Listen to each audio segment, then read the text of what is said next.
Está começando o programa Resenha Livre. Em nosso estúdio eu recebo Eduardo Catanozzi, pró-reitor acadêmico da Unifev, é doutor em letras pela Unesp de São José do Rio Preto.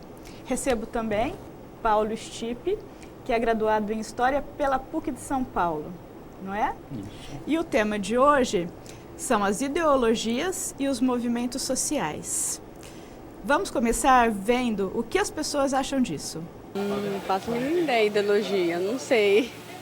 Ai, bem, tô por fora. Ideologia? Ixi! Não sei. Eu sei, mas não sei explicar. Uma ideia sobre algo. Não sei. A ideologia é a pessoa ter uma verdade, ela acreditar em algo. É o objetivo de alguma pessoa tem na vida. Para mim é uma forma do que você pensa e tem uma opinião formada do que você quer para sua vida, no que você quer viver. Atingir os nossos ideais, né? Sempre a presença de Deus na nossa vida e firme na fé. E politicamente, a senhora é de esquerda ou direita? Não, acho que não tem nada a ver esquerda ou direita. O que importa é o ideal do político lutando pelo povo. A direita, né? Por favor ao governo. Direita. Por quê? Isso é uma pergunta muito complicada. Você sabe o que é de direita? Capitalismo. Não sei definir. Na verdade, eu tô meio desacreditada na política brasileira. Eu não tenho uma opinião formada, eu não sou nem de esquerda nem de direita. Nessa eleição, eu acho que tá bem difícil em quem votar, né? Não sei te falar. E você sabe o que significa esquerda e direita? Também não. Será que é direita? Eu prefiro a direita, né? Por quê? Sei lá. Pela direita acho mais positivo. Eduardo, o termo ideologia ele admite diversos significados. Como é que a gente pode definir ideologia? Bom, a gente percebe, né, pelo depoimento das pessoas que é um termo difícil mesmo de conceituar.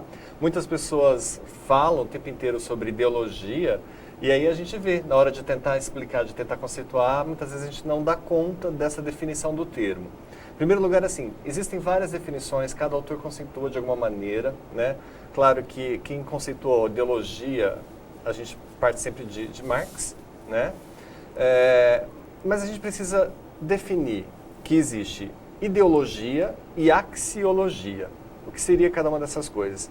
Ideologia, assim, grosso modo, até sem citar ninguém, tentando explicar para as pessoas que estão assistindo, seria o conjunto de crenças individuais, aquilo em que você acredita, seu conjunto ideológico.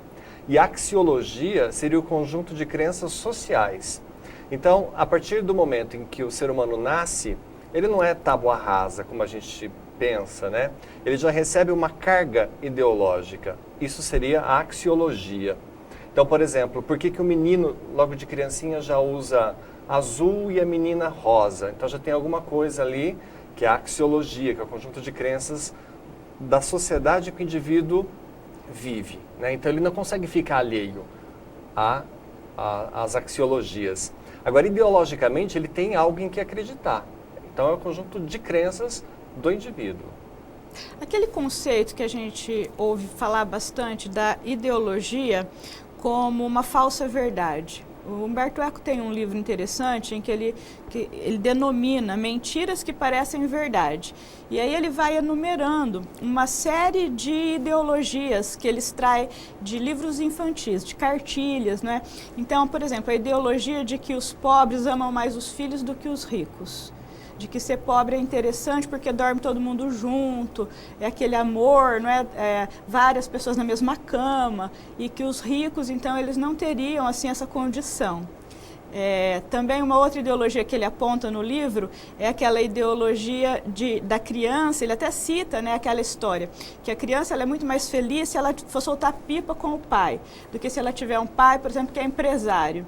Existem vários livros, até meu filho outro dia leu um livro na 4ª série, que era uma história assim, de uma criança que o pai trabalhava muito, a mãe trabalhava muito e ela era muito infeliz. Aí ela fugiu para uma cabana de pescadores. Chegou lá nessa cabana, ela encontrou a felicidade, porque o pescador sabia fazer pipa, né? Então a gente percebe que, embora esse livro do Eco não seja tão recente, mas ainda hoje a escola propaga essa ideologia de que ser pobre é melhor do que ser rico.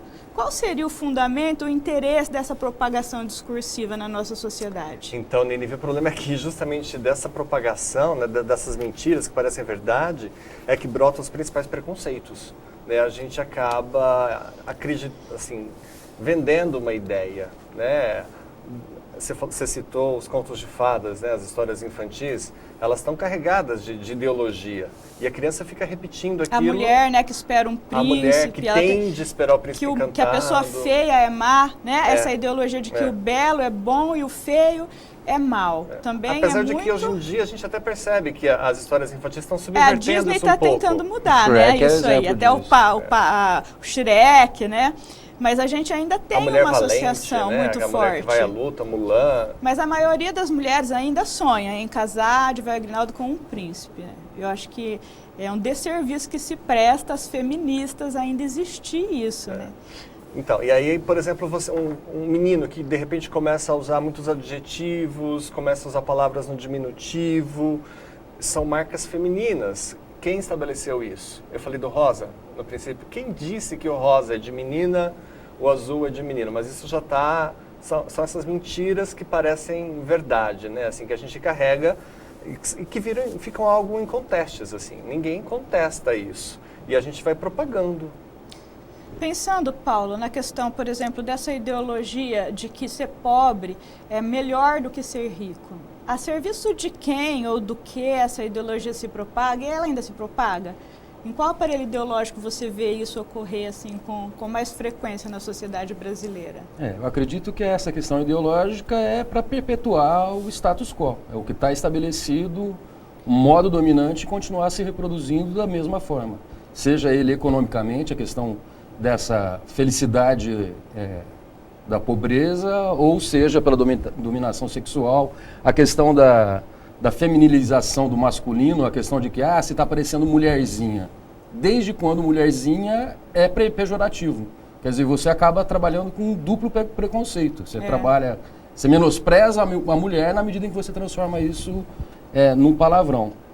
A questão das ideologias, elas são várias e depende de como a gente pode entendê-la.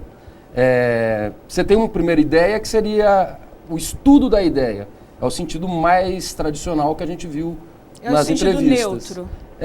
Que é o que o Cazuza acaba cantando. Ideologia, eu quero uma para viver. Eu quero uma para viver. Que poderia ser, no sentido neutro, a ideologia seria assim, o grupo de ideias. Sim, e que você pode escolher qualquer manifestação cultural, você pode se colocar num posicionamento perante o mundo, que seria teu posicionamento ideológico. Já no posicionamento crítico, então a gente entende que são mentiras que parecem verdade. Isso. Aquilo que é falado, que é propagado pelos aparelhos ideológicos como a escola, a igreja.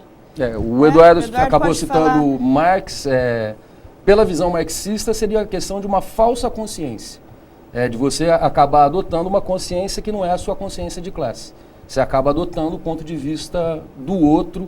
E o que é pior, você transforma isso você acaba naturalizando essa situação.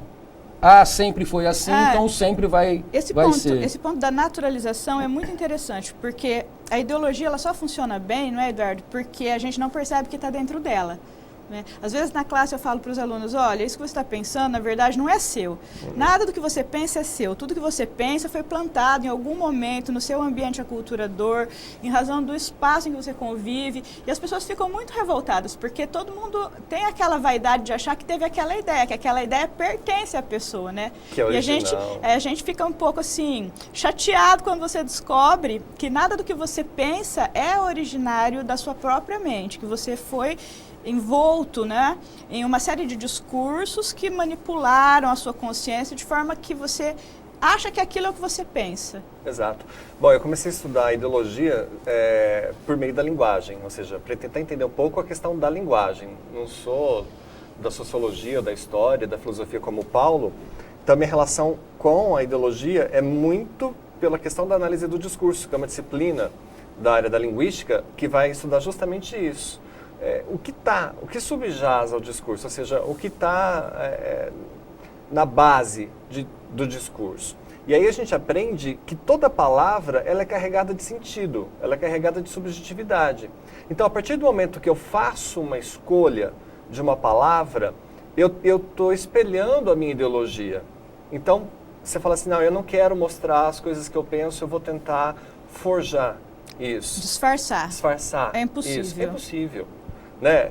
E aí começam a aparecer os questionamentos assim, então se nada do que eu estou falando é meu, quem sou eu? Uma aluna me fez essa pergunta na sala outro dia. Né? Porque a gente fala que a ideologia, que o indivíduo, que o sujeito, né? A gente estuda bastante a relação do sujeito com a ideologia, aquela teoria da cebola em cascas, né? Em camadas. Você tem, depois a gente vai conversar acho que um pouquinho, né, Paulo, sobre o Althusser, como Althusser define essa questão dos aparelhos ideológicos. Se a gente for tirando cada uma dessas camadas, essa cebola, o que sobra? Então, nós somos a cebola. Né? Então tem a política, a escola, a religião, igreja, que são os aparelhos ideológicos do Althusser. E a gente vai se formando a partir disso. Então, se eu tiro cada uma dessas camadas, quem sou eu? O que fica? Sabe que isso que você está falando é muito interessante, que a gente que mexe com o processo, você percebe pela própria linguagem dos agentes ou dos sujeitos processuais, daqueles que estão atuando dentro de um processo, como eles vão mostrando a ideologia, assim, com uma tentativa de ser neutro, tentando parecer neutro, mas o discurso vai se traindo. Tem dois contextos que a gente vê muito claramente isso. Em ações em que está envolvida a questão da terra, do sem terra, que alguns promotores, quando eles vão denunciar, eles dizem o sem terra ocupou.